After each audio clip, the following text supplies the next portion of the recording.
कोणार्क का सूर्य मंदिर एक रहस्यमयी और दिल को छू लेने वाली कहानी। सोचिए, 13वीं सदी का भारत है। ओडिशा का कोणार्क क्षेत्र समुद्र किनारे एक शांत खूबसूरत जगह है। वहीं एक राजा थे, नरसिंह देव। उन्हें अपने कुल देवता सूर्य से इतनी श्रद्धा थी कि उन्होंने ठान लिया कि वो ऐसा मंदिर बनवाएंगे जो दुनिया में सबसे अद्भुत हो।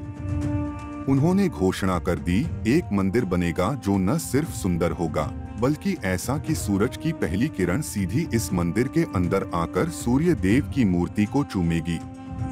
ये सुनते ही हजारों शिल्पकार और मजदूर इस सपने को पूरा करने में जुट गए।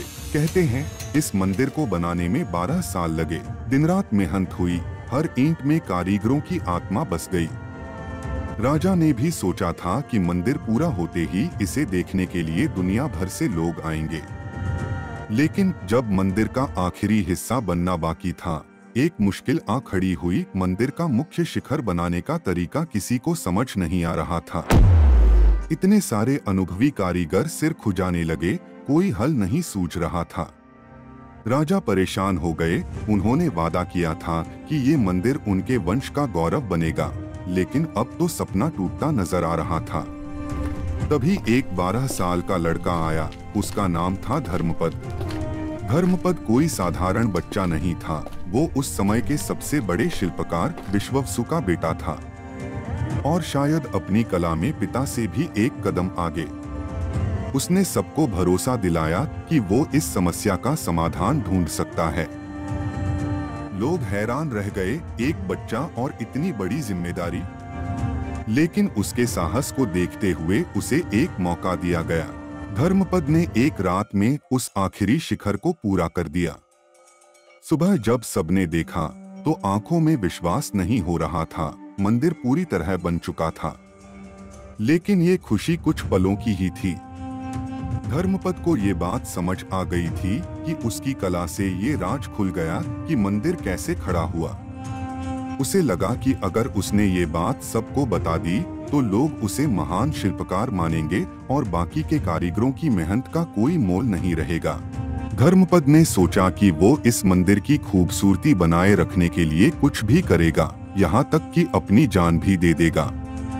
और उसी रात उसने उस शिखर से कूदकर अपनी जान दे दी। आज भी कहते हैं कि धर्मपद की आत्मा उस मंदिर की हर ईंट में बसती है। और बात यहीं खत्म नहीं होती। कहते हैं, मंदिर के शीर्ष पर एक विशाल चुंबकीय पत्थर लगाया गया था, इतना शक्तिशाली कि पास से गुजरने वाले जहाजों के कंपास खराब हो जाते थे। इसे ब्लैक पगोडा भी कहते थे, क्योंकि दूर से ये मंदिर एक विशाल काले पत्थर के रूप में दिखता था और समुद्री जहाज अक्सर इसकी वजह से रास्ता भटक जाते थे। इस चुंबकीय पत्थर के कारण कई जहाज यहाँ टकराकर बर्बाद हो गए। आखिरकार इसे हटवा दिया गया ताकि यह खतरा टल सके।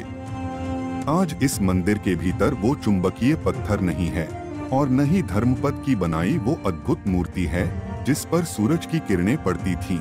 लेकिन इस मंदिर के पहियों, पत्थरों और शिल्प में उसकी गाथा गूंजती है।